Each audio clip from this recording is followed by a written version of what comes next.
it is likely that the ACT will test your knowledge of the domain and or the range of a function. So in this video, we're simply going to review the concepts of domain and range for functions. A domain of a function is simply the set of all inputs where the function is defined. So if we have the function f of x is equal to x, the domain is simply going to be all real numbers. Literally, x can be any real number, and then we'll get an output of f of x. What about f of x equals 1 over x? Well, if we're looking at where this function isn't defined, well, we would say the only place where this function isn't defined is if x were equal to 0. So the domain is simply going to be all real numbers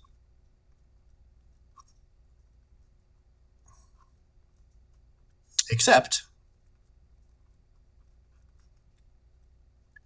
x cannot equal 0.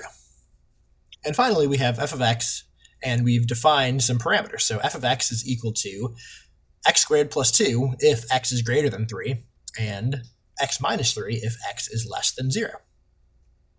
So the domain for this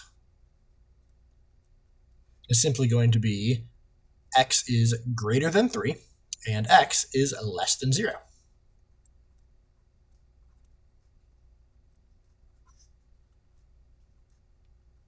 So what if x were equal to 2?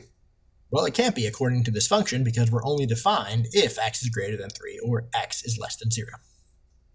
Okay, let's take a look at ranges. So what is the range of a function? Well, the range is the set of all values a function can produce. So for example, if we took the function f of x is equal to x squared, well, the range would simply have to be all positive numbers and 0. Because if we graph f of x is equal to x squared, we'd realize that f of x simply cannot be negative, because when you square a number, you will always get a positive value. So the range is f of x is greater or equal to 0. What if we had f of x is equal to the absolute value of x?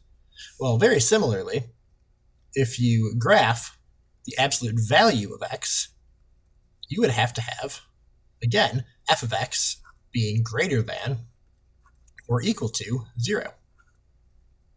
Because for every value of x, whether it's a negative or positive, as long as it's a real number, the absolute value of it will always be 0 or positive. All right, let's do one more. F of x is equal to x squared times x plus 5 over x times x plus 5. So this one's a little trickier because we can actually simplify this. If we cancel out an x from the numerator and the denominator, then we're simply going to get x. And if we cancel out an x plus 5 from the numerator and the denominator, then we just get 1. So in this case, f of x is just equal to x. However, if we try to simplify this, we are missing out on a few things because the function actually still isn't defined, at least the original function isn't defined if x is equal to 0 or if x is equal to negative 5. So we have to keep the original function in mind. So f of x is actually equal to x as long as x does not equal 0 and x does not equal negative 5. So the range, all real numbers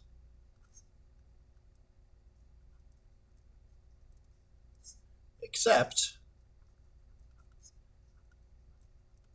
f of x cannot equal 0 or negative 5. All right, now that we've gone over the range, let's just do a couple of examples with graphs. So let's determine the domain and the range for the following two functions. So in this first graph, it looks like we have a domain. So the domain is going to be, it starts at negative 2, and so x equals negative 2, and it looks like it goes on continually all the way until x equals 3. So x equals negative 2 to x equals 3. So negative 2 is less than x is less than 3. What about the range?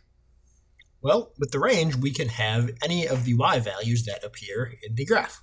So it looks like we have this line segment right here, and that's at y equals -2. So we can have f of x is equal to -2. And we also have, it looks like we have a -1 to 1, and that is inclusive of -1, but excludes 1. Except we do have y equals 1 over here, all the way to 3. So it looks like and -1 is less than or equal to f of x is less than or equal to 3. So that's the domain and the range for that function.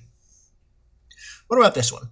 So we have f of x is equal to x if x is less than 1, x cubed if -1 is less than x is less than 1, and x again if x is greater than 1. And then it looks like we have the graph of that function right here. So it looks like the domain is all real numbers except x cannot equal -1 or 1. What about the range? When we look at the graph, we can see that there are some points of discontinuity at point -1, -1, and point 1, 1. And if we actually look at where f of x is defined, those seem to be the only points where the range would also not be defined. So the range is also all real numbers except f of x does not equal -1 or 1.